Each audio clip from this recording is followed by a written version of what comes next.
This is Nathan with Best Choice Roofing. I'm here at the property of 1134 Julius Circle here in Bainbridge, Georgia.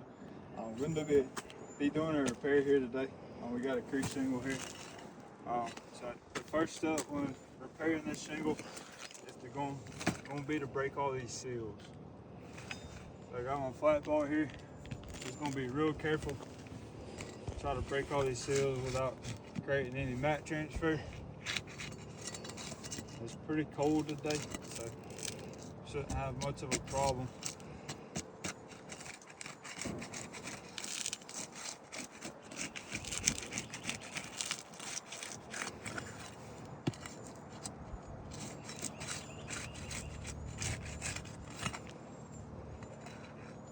So a little bit of mat transfer there.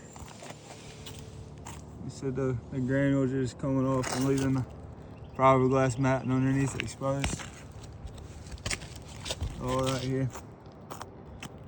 So this can affect the shingle's ability to reseal properly, which leaves the, so right here is pretty bad. Basically this whole glue line is missing now, which is going to make this shingle more vulnerable to the next storm that comes through.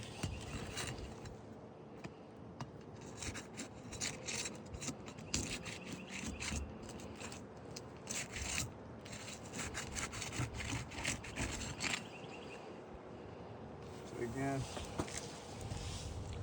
so the bare fiberglass underneath.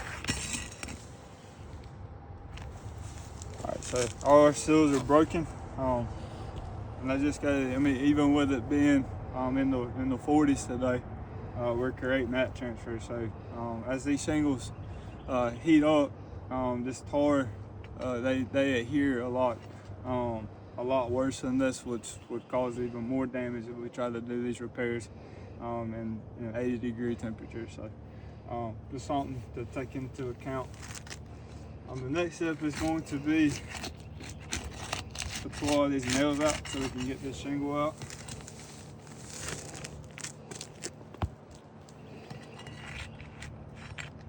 So first thing I noticed is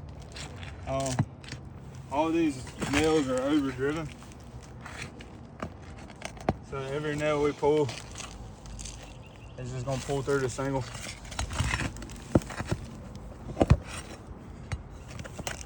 So we have to pull these nails out from the bottom.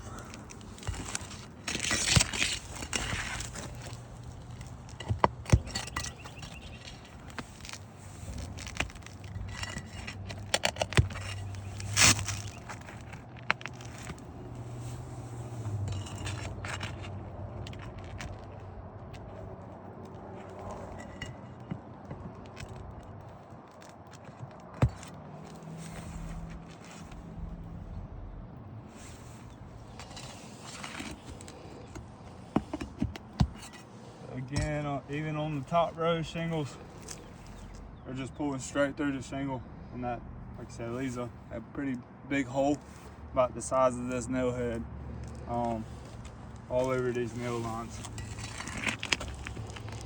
So with the mat transfer that's occurred, affecting these shingles' ability to reseal and the nail pull-throughs, that could 100% lead to leaks in the future, which is not leaving this repair to its previous condition.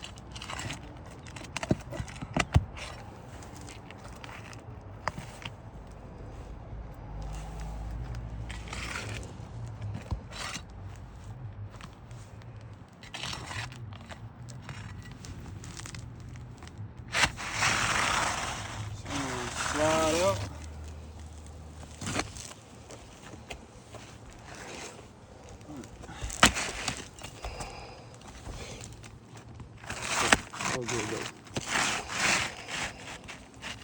So this is just a temporary shingle until we can find out who the shingle manufacturer is, and really just so y'all can see the repair process.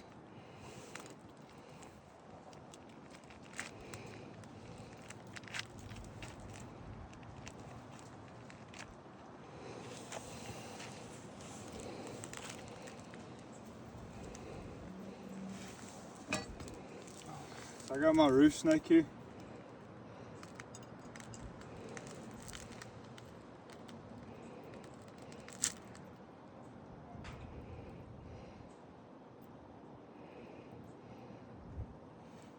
And as you all know, this roof snake is designed to be able to nail these shingles back in without lifting these shingles up too high.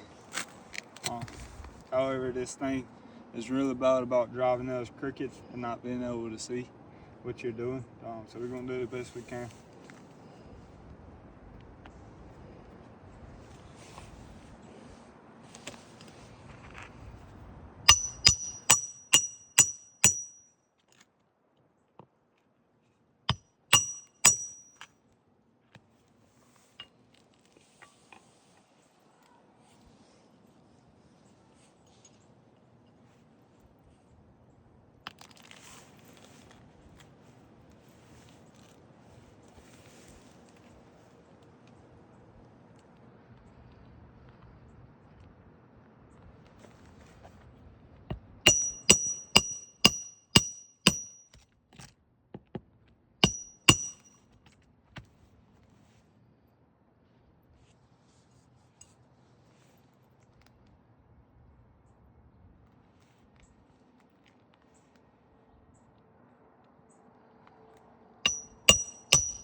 Alright, so during this repair,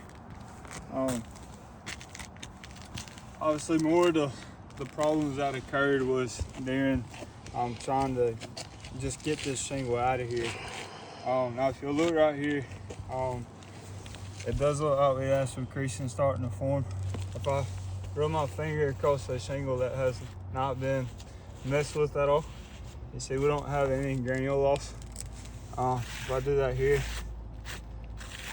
see we do have a crease line starting to form here.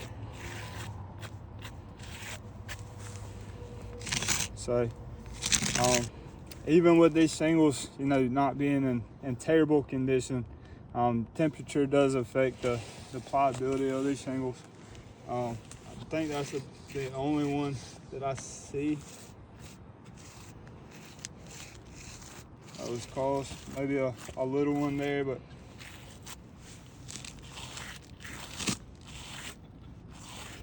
all right. So you see, we got another crease line here.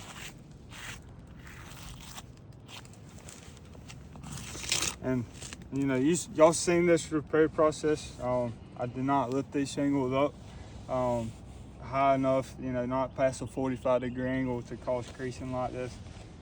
If these shingles were able to be manipulated and pliable,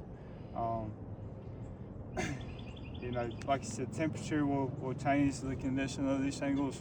You know, if we were to do this in 80-degree weather, these shingles may be pliable enough.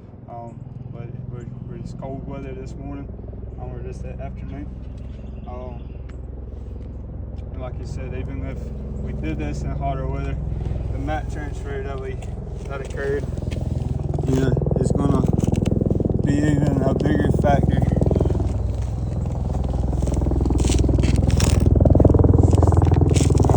In warmer weather than colder weather.